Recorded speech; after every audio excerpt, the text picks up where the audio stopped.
नमस्कार। World news में आज ईरान और अमेरिका में बातचीत को लेकर बहस छिड़ी हुई है। ईरान ने बातचीत के लिए ट्रंप के आगे अपनी शर्तें तो रखी ही हैं। वहीं दूसरी तरफ अमेरिकी राष्ट्रपति डोनाल्ड ट्रंप के खिलाफ ईरान में फिर से फतवा जारी हो गया है।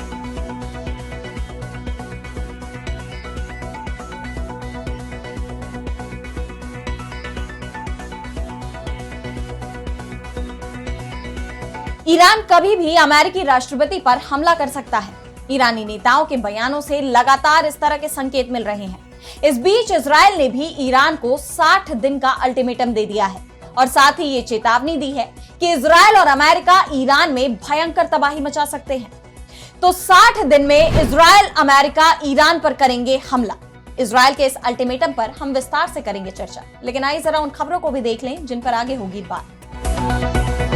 ताइवान और दूसरे देशों के खिलाफ साजिश में जुटा चीन। अमेरिका ने दी चीनी दबदबे को चुनौती। जापान और दक्षिण कोरिया के साथ किया सैन्य अभ्यास। एप्स्टीन सेक्स स्कैंडल की फाइल्स पर ट्रंप प्रशासन में विवाद। एफबीआई के डिप्टी डायरेक्टर डैन बोंजिनो दे सकते हैं इस्तीफा। मस्क ने इस मामले में राष्ट्रपति ट्रंप पर लगाए थे आरोप। पाकिस्तानी सेना पर बलूच विद्रोहियों का कहर जारी। 50 जवानों की मौत। आईएसआई के 9 एजेंट भी मारे गए। बीएलएफ का दावा 72 घंटे का ऑपरेशन बम सफल। और चलते चलते में देखेंगे, नासा ने धधकते नरक की ली तस्वीर। सूरज के इतने पास कोई नहीं गया। इन सभी खबरों पर हम विस्तार से करेंगे बात, लेकिन पहले एक नजर हेडलाइंस पर। पाकिस्तान में अगले महीने होने वाला है बड़ा विरोध प्रदर्शन। इमरान खान के बेटों को गिरफ्तार करने की चेतावनी। विपक्ष का सरकार पर तानाशाही रवैये का आरोप। अफ्रीका का उत्तर कोरिया बना माली। असीमी गोइता बिना चुनाव बने राष्ट्रपति। 2020 और 2021 में 2 तख्ता पलट करने के बाद से माली की सरकार के हेड हैं जनरल गोइता। यूक्रेन ने रूस की राजधानी पर किया हमला। मॉस्को में विमानन संयंत्र और मिसाइल उत्पादन सुविधा पर हुए विस्फोट। 2 लोगों की मौत।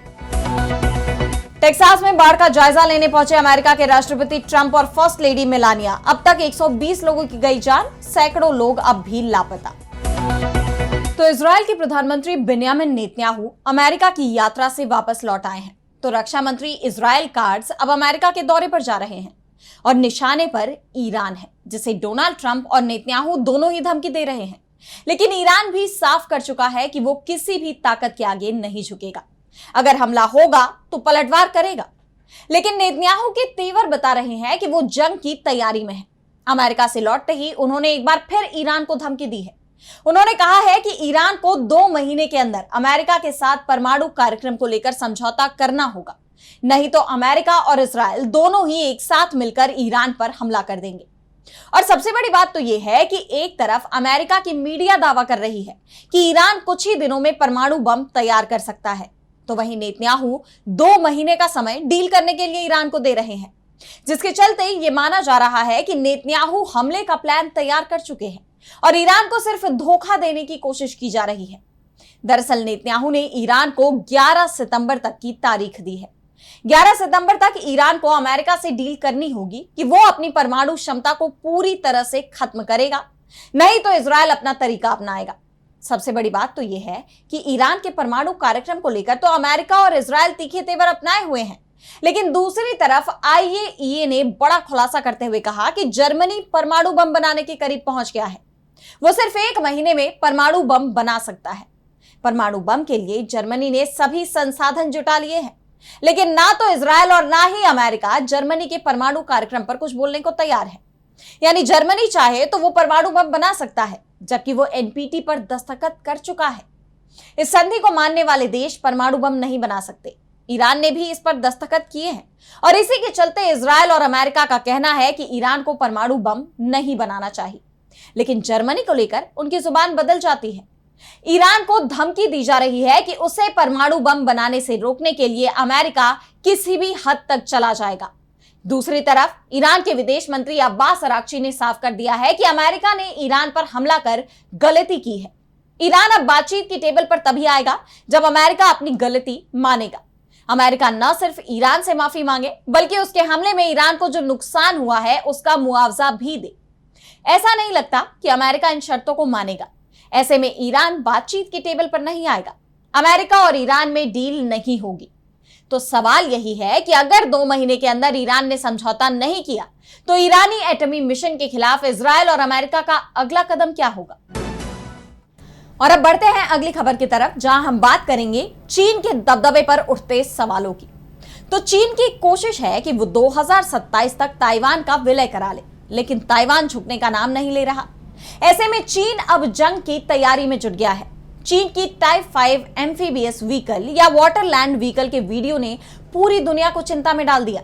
ये गाड़ियां जमीन और पानी में चलकर सैनिकों को तटीय इलाकों में उतारने के लिए बनी है। बीजिंग ताइवान को समुद्र के रास्ते घेरने की तैयारी में कोई कसर नहीं छोड़ रहा, लेकिन ताइवान भी जवाबी कार्रवाई में जुट चुका है।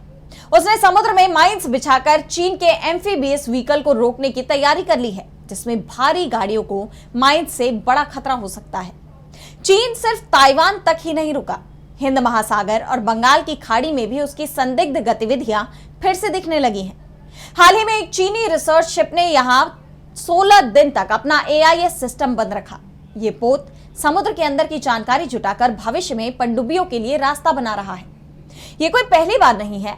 चीन के शी यान 1, शी यान 6 और युआन वांग 5 जैसे जहाज पहले भी हिंदुस्तान के आसपास पकड़े जा चुके हैं। और खास बात यह है कि चीन बांग्लादेश के बंदरगाहों में भी बड़ा निवेश कर चुका है, जिससे उसे अपनी जासूसी और लॉजिस्टिक बेस मजबूत करने में मदद मिल रही है। चीन की इस कोशिश को लेकर हिंदुस्तान भी बेहद सतर्क है, तो दूसरी तरफ अब चीन के दबदबे को चुनौती भी मिल रही है। इस बीच अमेरिका की तरफ से चीन को सीधे चुनौती दी गई। दुनिया के सबसे बड़े नौसैन्य बेड़े की कमान संभाल रहे एडमिरल स्टीफन कोलर ने हिंदू प्रशांत क्षेत्र में जहाजों के आवागमन की स्वतंत्रता और कानून के शासन की रक्षा में मदद के लिए अमेरिकी प्रतिबद्धता का आश्वासन दिया। उन्होंने कहा कि प्रशांत बेड़े का मिशन सहयोगियों और साझेदारों के साथ मिलकर पूरे क्षेत्र में आक्रामकता को रोकना और जरूरत पड़ने पर युद्ध में जीत हासिल करना है। यानी जरूरत पड़ने पर अमेरिका चीन के साथ जंग को भी तैयार है। ये चेतावनी सिर्फ चीन को नहीं दी जा रही है, बल्कि चीन के करीबी उत्तर कोरिया को भी अमेरिका ने बड़ी चेतावनी दी है। दक्षिण कोरिया, अमेरिका और जापान ने संयुक्त हवाई अभ्यास किया है।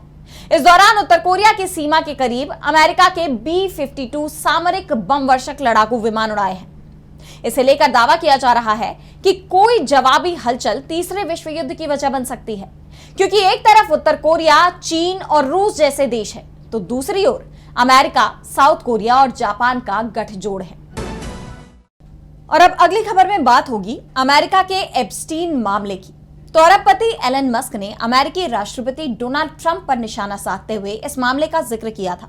तब से ही ये मामला सुर्खियों में बना हुआ है और अब इसे लेकर ट्रंप प्रशासन में खलबली मच गई है। इस मामले को लेकर न्याय विभाग और FBI के बीच टकराव बढ़ गया है। मामला यहां तक पहुंच गया कि ऐसा भी हो सकता है कि जल्दी ही FBI के डेप्यूटी डायरेक्टर डैन बोंगिनो इस्तीफा दे दे। दरअसल 9 जुलाई को FBI डायरेक्टर काश पटेल, बॉन्जिनो, बॉन्डी और ट्रंप की चीफ ऑफ स्टाफ सूजी वाइल्स की अहम बैठक हुई। इस दौरान मामले से निपटने के तरीके को लेकर अटॉर्नी जनरल पॉम बॉन्डी और FBI के शीर्ष नेतृत्व में तीखी बहस हो गई।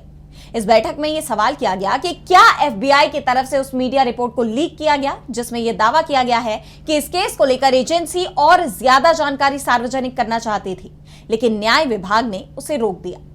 हालांकि डैन बोंगिनो ने इससे इनकार किया, लेकिन उन्होंने लेख में शामिल समीक्षा का बचाव करने वाले बयान पर हस्ताक्षर भी नहीं किए। इस बात की जानकारी CNN की रिपोर्ट में दी गई, जिसके बाद से FBI और न्याय विभाग के बीच काफी तनावपूर्ण हालात बने हुए हैं। आपको बता दें कि एप्स्टीन एक कुख्यात फाइनेंसर और शोषण मामले में सजा याफ्ता अपराधी था, जिसके अमीर और हाई प्रोफाइल लोगों से संबंध काफी चर्चित रहे। लेकिन गिरफ्तारी के दौरान न्यूयॉर्क की जेल में संदिग्ध हालत में उसकी मौत हो गई। कई लोग दावा करते हैं कि उसकी मौत एक साजिश थी। इस मामले से जुड़े हाई प्रोफाइल लोगों को बचाने के लिए उसे चुप करा दिया गया। अमेरिकी राष्ट्रपति डोनाल्ड ट्रंप ने भी अपने 2024 के चुनाव अभियान के दौरान कहा था कि वो इस मामले से संबंधित अतिरिक्त सरकारी फाइलें जारी करने पर विचार करेंगे। राष्ट्रपति के कई समर्थकों को उम्मीद थी कि फाइलें जारी करने से हाई प्रोफाइल हस्तियों पर असर पड़ेगा या ये धारणा कमजोर हो जाएगी कि एप्स्टीन ने खुद की जान ली थी। और अब न्याय विभाग ने एक ज्ञापन में बताया कि इस बात का कोई सबूत नहीं है कि उसकी जान ली गई थी। आपको बता दें कि टेस्ला चीफ एलन मस्क ने 5 जून को सनसनीखेज दावा करते हुए कहा था कि डोनाल्ड ट्रंप का नाम जेफरी एप्स्टीन की फाइलों में शामिल है। उन्होंने एक्स पर लिखा था कि अब बड़ा खुलासा करने का टाइम है। डोनाल्ड ट्रंप का नाम एप्स्टीन फाइलों में है, यही वजह है कि इन्हें सार्वजनिक नहीं किया गया। हालांकि बाद में मस्क ने वो पोस्ट डिलीट कर दी और माना कि वो हद से ज्यादा बोल गए थे, लेकिन तब से ही ये मामला चर्चा में बना हुआ है। और अब अगली खबर में बात होगी पाकिस्तान की। तो पाकिस्तान में आंतरिक तनाव बढ़ता जा रहा है। पहले से ही तख्ता पलट की चर्चाएं जोर पकड़ रही हैं। आर्मी चीफ असीम मुनीर एक के बाद एक देशों के दौरे कर रहे हैं। आर्थिक मोर्चे पर भी पाकिस्तान जूझ रहा है। वहीं दूसरी तरफ बलूच विद्रोहियों ने भी शहबाज सरकार की नाक में दम कर रखा है। वो लगातार पाकिस्तानी सेना पर हमला कर रहे हैं। इसी कड़ी में अब बलूच लिबरेशन फ्रंट यानी BLF ने पाकिस्तानी सेना के खिलाफ ऑपरेशन बम शुरू किया। 3 दिन तक चले इस अभियान में BLF ने पाकिस्तानी सेना के 84 ठिकानों पर हमला किया, जिसमें IED ब्लास्ट भी शामिल थे।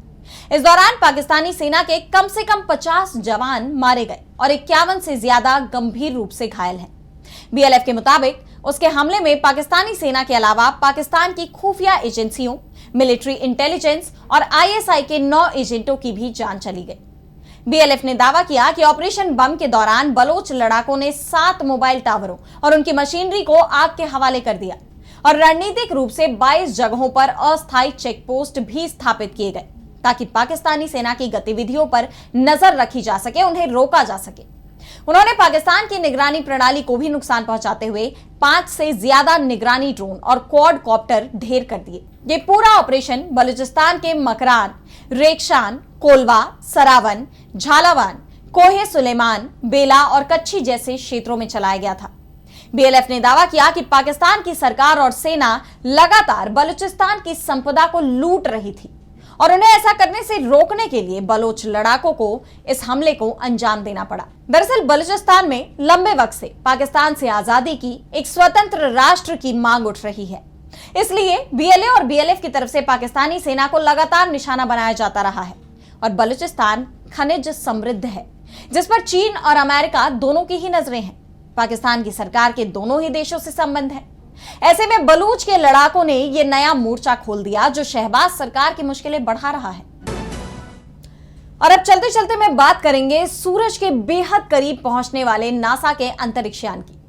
तो सूरज हमारी धरती के लिए ऊर्जा का सबसे बड़ा स्रोत है, जो इतना विशाल और खतरनाक है कि उसकी सैर की बात सोचकर ही वैज्ञानिकों के होश उड़ जाते हैं। नासा का ये छोटा सा अंतरिक्ष यान सूरज के बेहद करीब सिर्फ 3.8 मिलियन मील की दूरी पर पहुंचा और ऐसी तस्वीरें लेकर लौटा जो किसी धधकते नरक को देखने जैसी थी। इसके कैमरे, जिन्हें WISPR कहते हैं, उसने सूरज के कोरोना से निकलते एक भयानक कोरोनल मास इजेक्शन यानी CME को लाइव कैद किया। ये कोई साधारण वीडियो नहीं, बल्कि सूरज के गुस्से का जीता जागता सबूत था। इन तस्वीरों में कुछ ऐसा दिखा जो पहले तक सिर्फ कंप्यूटर स्क्रीन पर देखा गया था। केल्विन हेल्महोल्ट्ज इंस्टेबिलिटीज, ये हैं वो खतरनाक भंवर और लहरें जो तब बनती हैं जब सूरज की 2 तेज लपटें आपस में टकराती हैं। वैज्ञानिक एंजेलोस वॉरिलदास ने कहा कि हमने पहली बार देखा कि कैसे एक CME दूसरे से टकराकर उसमें समा जाता है। यह हमें बताएगा कि स्पेस वेदर कैसे जन्म लेती है और धरती पर उसका क्या असर होता है। नासा की सीनियर ऑफिसर निकी फॉक्स ने इसके बारे में बताते हुए कहा कि हम पहली बार अपनी आंखों से उस जगह को देख रहे हैं जहां स्पेस वेदर का तूफान शुरू होता है। 1300 डिग्री सेल्सियस के तपते माहौल और सूरज की रेडिएशन की आंधी में भी पार्कर प्रोब सुरक्षित रहा। यह नासा की इंजीनियरिंग का कमाल है। अब 15 सितंबर 2025 को यह यान सूरज के और करीब जाएगा। वैज्ञानिकों को उम्मीद है कि वे सूरज की सोलर हवाओं का रहस्य खोल पाएंगे। ये हवाएं सैटेलाइट्स, GPS, रेडियो सिग्नल और पावर ग्रिड्स को प्रभावित करती हैं। इस मिशन से भविष्य में स्पेस वेदर की सटीक भविष्यवाणी हो सकेगी, जिससे अंतरिक्ष यात्रियों और हमारी तकनीक को बचाने की नई राहें खुलेंगी। तो आज इस वर्ल्ड बुलेटिन में इतना ही। देश दुनिया की तमाम बड़ी खबरों के लिए देखते रहिए DB लाइव और मुझे दीजिए इजाजत। नमस्कार।